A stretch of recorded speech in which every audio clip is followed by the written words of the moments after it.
आप क्या कर सकते हैं, आजकल ना ऐसी बहुत सारी ऐप्स आ गई हैं जहाँ पे आप अपने मोबाइल से ही कनेक्ट करके या तो स्टॉक मार्केट में इन्वेस्ट कर सकते हैं, या फिर म्यूचुअल फंड्स में इन्वेस्ट कर सकते हैं, या फिर इंश्योरेंस करा सकते हैं, या फिर डेट फंड्स में इन्वेस्ट कर सकते हैं। मैं आइडियली आपको सजेस्ट करूंगा, अगर आपकी रिस्क एपेटाइट ज़्यादा नहीं है, मतलब आपको पैसे को सेव करके रखना है, तो घर में रखने से अच्छा या बैंक में रखने से अच्छा या बैंक में एफडी कराने से अच्छा आप डेट म्यूचुअल फंड्स में इन्वेस्ट कर दीजिए। उसमें क्या बेनिफिट है, आप कभी भी निकाल सकते हैं जब भी आपको जरूरत पड़ी। आप एक क्लिक करेंगे, आपके बैंक अकाउंट में पैसा होगा और कोई एग्जिट लोड नहीं होता है। जैसे कुछ डायनामिक बॉन्ड फंड्स होते हैं, दोज आर वेरी गुड। आप थोड़ा सा और एक्सप्लेन करेंगे इसको। बहुत सारी कंपनीज के होते हैं जिसपे रेटिंग होती है, वो आप जा करके मनी कंट्रोल पे देख सकते हैं, वैल्यू रिसर्च पे देख सकते हैं। तो उसमें क्या बेनिफिट होता है कि वो जो फंड होता है ना, वो AAA रेटेड सिक्योरिटीज में होता है। वो जो फंड्स होते हैं वो वेल रेटेड होते हैं, मानो उनको 4 स्टार 5 स्टार मिले, तो आपको दिमाग नहीं लगाना है। ये कहाँ इन्वेस्ट करते हैं, गवर्नमेंट की जो सिक्योरिटीज है या फिर कोई भी AAA रेटेड सिक्योरिटीज है, मतलब more secure than your FD in a bank, वहां पर ये इन्वेस्टमेंट होता है।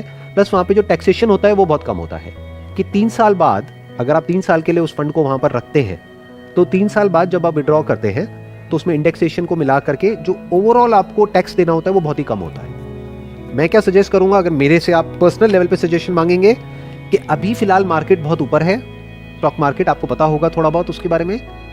A little because my father keeps on doing it, so he keeps on telling me also to invest in mutual funds and all those things. So I've just started with the process. So I was keen to know what other things can we have. मेरे से अगर personally पूछेंगे कि क्या strategy होनी चाहिए, मैं ये कहूंगा अभी मार्केट ग्रीड ड्रिवन है।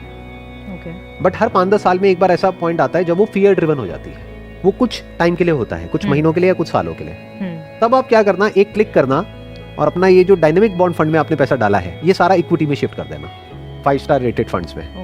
तो तब तक आप डेट में रखो और तब आप इक्विटी में शिफ्ट कर जाओ, लार्ज कैप में। उसका एक बहुत बड़ा बेनिफिट होगा आपको।